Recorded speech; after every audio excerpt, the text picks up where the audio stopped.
ورحمة الله وبركاته وعلي قال عليه السلام waxaan rabaa inaan idin sheego walaalahaygiyo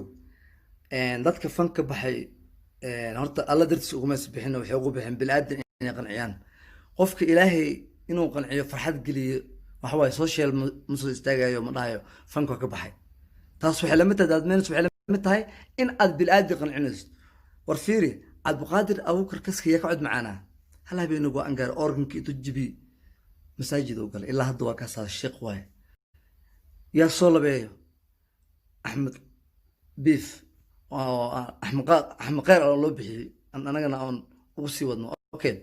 إن كوان كله بعرورتا عنه وحواي إيش سوشيال ميديا صفر السن فانك وان كبحني يكفر ور إلهي قنعي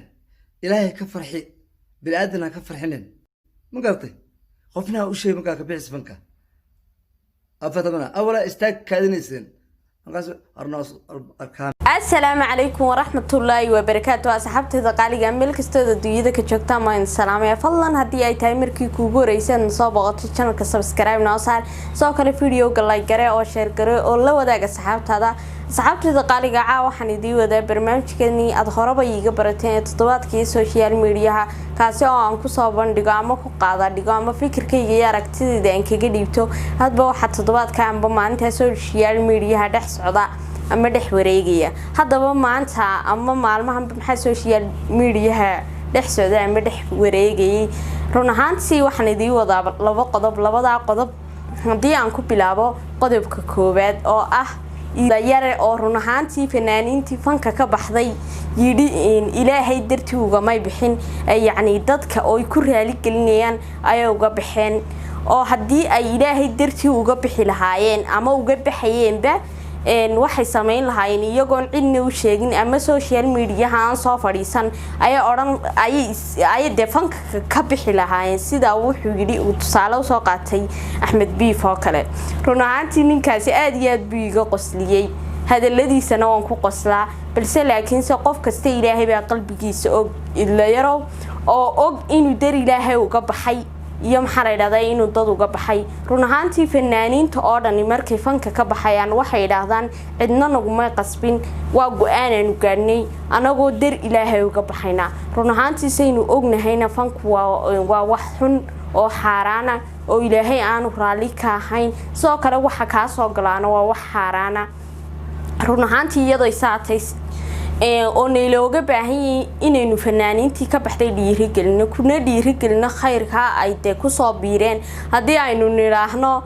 dad iska dhaadhicin bay fanka uga baxeen run ahaantii dibteeda leeday idleeyaro adna xan ku leenay ilaahay ku soo hadeeyo oo sidoo ilaahay kuwa u soo hadeeyay adigana waxaan rajaynaynaa inuu ilaahay ku soo hadeyn doono hadii aan kaga imaado qodobkii koowaad aan caawiydii waday qodobka labaad aan idii wada waxa weeyaan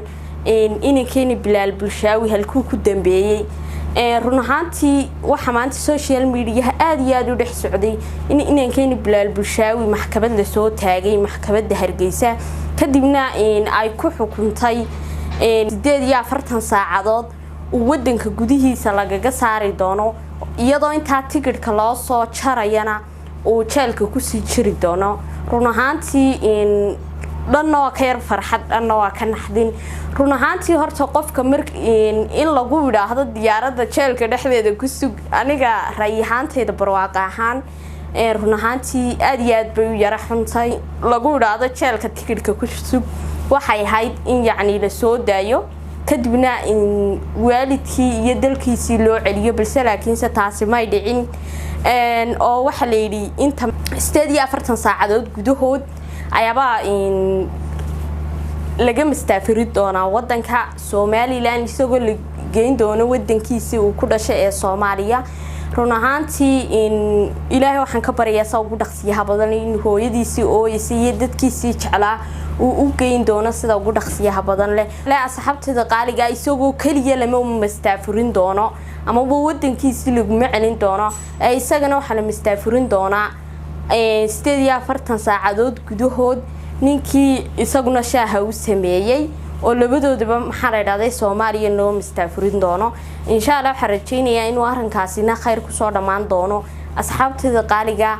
waxaan idin waday labada qodob intaynu ku kulmi doono barnaamijkan mid lamida waxaan idin kaga tagayaa sida iyo nabadgeliyo